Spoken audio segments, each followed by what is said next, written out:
Hi and welcome back to It's Miracle Beauty. My name is Brandy and this is a beauty review channel. We do unboxings, empties, monthly favorites, reviews, as well as tutorials. If that's something you're interested in, I hope that you will click the like button, subscribe, ring the bell for notifications. Make sure you do choose your actual notifications. If you don't, it's not guaranteed that you will get any. So as you can see from the title, this is the comparison of 4 of the Makeup Forever foundations. One of them a new release, most of them an older release. I think it went new, 1 year old estimated, and then the other ones are 3 and 4 years old. All of these foundations are still currently sold both on the Makeup Forever website as well as Sephora's website, and they do have pretty decent ratings on Sephora. One of them I was kind of surprised, but the rest of them are all pretty good. So I'm going to start with my favorite and kind of work out from there. They're not in any particular order as far as like this is the best and that's the worst. It's just this one is one I'm very passionate about. I've actually finished 2 full bottles and almost a third, and so it's one of those ones that, you know, I have a lot to say about that one, whereas the other ones I only tried a few times, so there's a little bit less there. So the first one is the Makeup Forever HD Ultra HD Foundation, and I am in R230 in this. So this is one that I think it was my first high-end foundation, if I'm not mistaken. I think it was the very first, and I fell in love with it. First of all, it's an amazing color match. It matches so well every single time. I can use pretty much any product with it. I don't think I've ever had a product that didn't or that interacted with it or anything like that. So also it lasts 12 hours. So before this pandemic, I actually worked 2 jobs. So I would get ready at 5 or 6 in the morning, and then I would actually get home after 10 typically. It would still look good when I got home. Like I might have a little bit of breakage around my nose or wrinkling or creasing around my mouth at almost the 12, past 12 hours. I mean, 6 to 6, so it's like 16 hours, but it definitely lasts 12 and with 0 touch-ups particularly. So right now is allergy season. I've been sneezing and having to blow my nose, and nose is running and everything else, and having to take allergy meds. And this one actually held up. I didn't have anything by my eyes where my eyes typically water from my allergies. My nose, it hardly ever wiped off until later in the night when I tested this again the other day just to kind of refresh my memory and how it looked and everything. I had horrible allergies that day. I'm like, there's no way this is going to last on my nose till the end of the day. It literally just had a little bit right in this area right here where you actually can wipe. So that's the only place I lost coverage. So that is absolutely perfect to me. When it does wear off, it does wear off gracefully. It doesn't just create holes or separations. It just kind of wipes away. So at the end of the day with this, I wore it I think 10 hours, and I had a little bit of wear off on my forehead and my nose, which is normal for me, especially if I'm in any heat or anything like that. So that is my hot spots. The other thing about this one is it can be built up. Just on the base level, it is a medium coverage. We'll show a little bit of freckling, a little bit of like my skin, but it looks like skin. However, you can build it up to be full coverage. So I am going to insert here a video of me applying it and what it looked like at the end when all of my makeup was completed. So here I am. I tried one pump first and was using the brush on my face, trying to compare the brush versus sponge. This does go on light medium, the first layer, especially if I find the brush gives a little bit better coverage, but really not that much overall. So that is the sponge, and I'm just going to try to apply it. I did, again, have it on the back of my hand and needed to add more because the sponge does soak up more. However, at this point, I believe this is one of the ones I did not have a mirror. I was using my viewfinder to try to use it.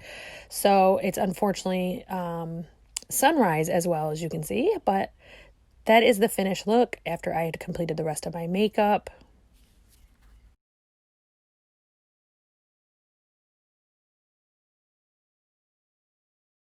So that was the Ultra HD foundation. So the next one I have is actually the Makeup Forever Ultra HD Stick Foundation.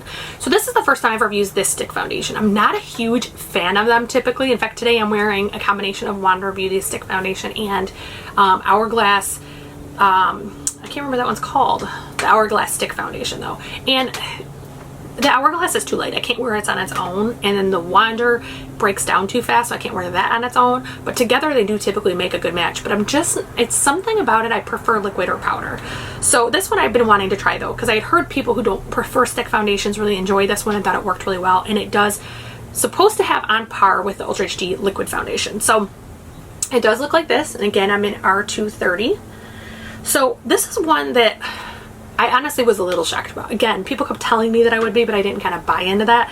So this is the easiest blend of all of these combined. It just smooth like butter, and it builds really easy. It doesn't look cakey, and I'm going to insert a video of this as well. It doesn't look cakey. It looks smooth. It looks gorgeous. It did react to 2 powders that I used, but I will say I'm not sure if it was that or me, because I kind of was not paying attention, and also I started looking and it was looking really cake face, and so I washed off and started over, and it was fine the second time, so that could have been user error. This is another one that actually wears off gracefully. I actually had no loss on my forehead, but my nose and just my smile lines had a little bit of noticeable wear off, and it can last like 12-16 hours like this one would, depending on your prep work. I found that when I didn't use a primer or I used too moisturizing of a primer, it didn't typically last that long. However, when I use the base or the prep work is good, it will last all day and into the night, and that's something that I personally look for. The ease of use, it is almost a liquidy consistency. Like most of the stick foundations that I've tried have more of a, they're a cream versus a liquid. This almost turns to a liquid on your skin, which I think helps it blend, and it blends with cream products really well. I used it with the new Fenty blush and bronzer, and it, again, it was smooth like butter. It blended perfectly, and I had no issues with it. So that is the HD Ultra HD foundation stick. I am going to insert in now a video of me applying it originally, and this was actually my first application, first time ever using it, and then it will also show you what it looked like after all of my makeup was completed. So as I said, I'm not normally a fan of the stick foundations. However, this one I'd heard quite a bit about, so I did want to try it. It goes on so creamy. I mean, it really is like using a liquid that's just a little bit firmer. It's not a really creamy one. Again, this one goes on a little bit better coverage than the liquid. However, it does have the need for more than one layer if you'd like to go above light medium. It does not get cakey when you layer it, neither does the HD foundation I did previously.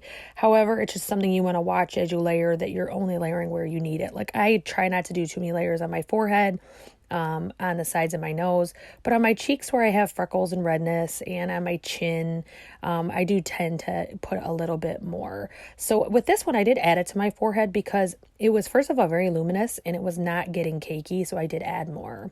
So this is just me applying it in, again, brush side and sponge side.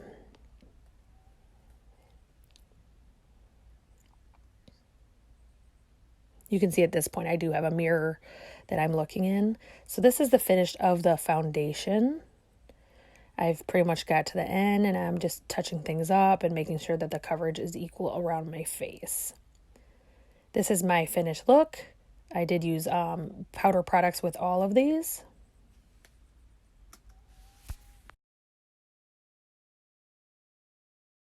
Foundation to me, but because it's so moisturizing and glowy, your skin does feel good. You don't feel it on your skin at all. Like I'm wearing the stick foundation from Hourglass and Wonder right now. I can feel it. Like it's not heavy, but it's there.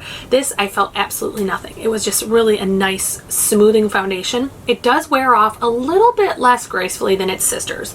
So my nose wore off first. I would say maybe 6 to 7 hours in, my nose was wore off. Not to the point that if you're like from here 3 feet away, you're not even going to be able to see it. But if you're talking to me right in front of me, you're going to be able to see it. So I was thankful for the quarantine that day.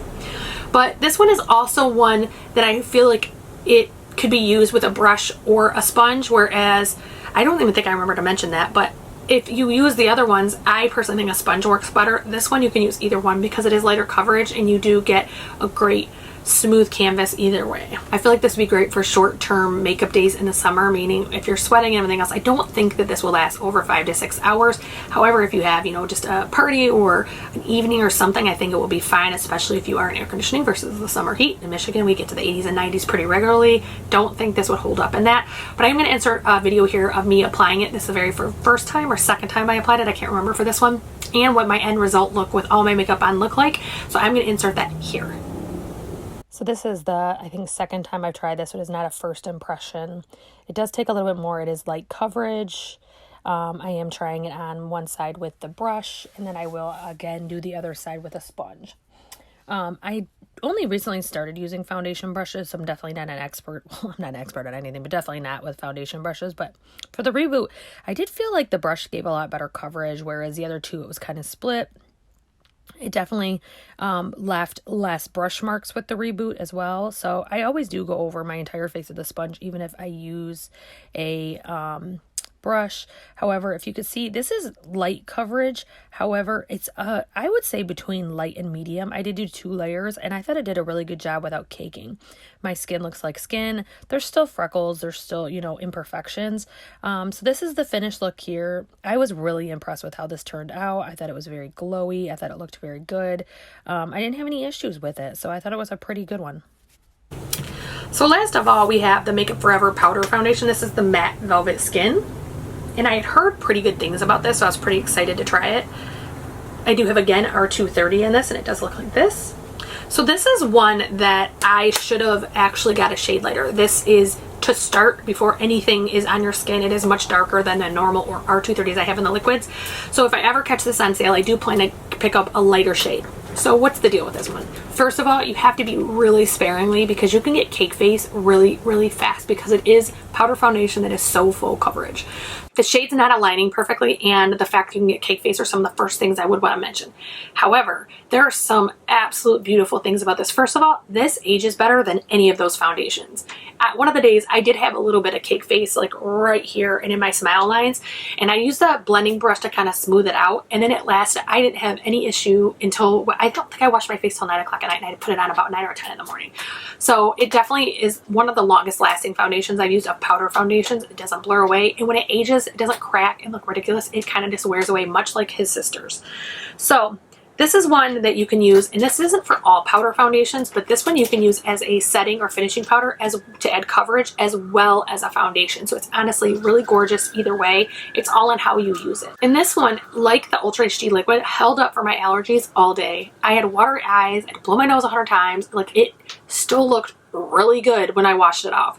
And I used a glowy primer underneath. I did use the Touch of Soul Glassy Skin Balm underneath, and it looked stunning. It was very glowy. I didn't look matte. I didn't look dry. Powder foundations, being 41, I have to be really careful about how I apply them and what types I use because sometimes they can age me and make me look like a Benjamin Button in the beginning.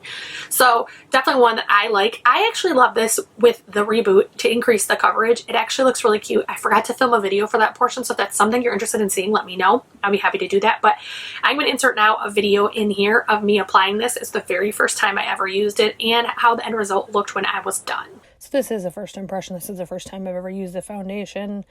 I did try it on the back of my hand. So when I purchased this, I didn't realize you are supposed to get a shade lighter or even 2. I bought my normal R230, and as you can see, it is much too dark. I'm hoping in summer, as I get a little bit of a tan, it will help. Once it was all blended in and down my neck, it didn't look atrocious, but definitely not my shade. If it goes on sale again, I may purchase a lighter shade, but you know, I just don't like paying products that are $39 twice. So I'm not sure what I'll do with this one. So it does look pretty as a powder to give coverage over liquid. So we'll see how I end up using it. It did go on well. It's one of those that it didn't look like you had any coverage, and then all of a sudden you had a ton of coverage. So I felt like it was very easy to go overboard if you weren't careful. So it's something I do suggest is doing a little bit at a time. I also did use a buffing brush to kind of smooth things over before I put on the rest of my makeup, just to make sure it was blended in really well.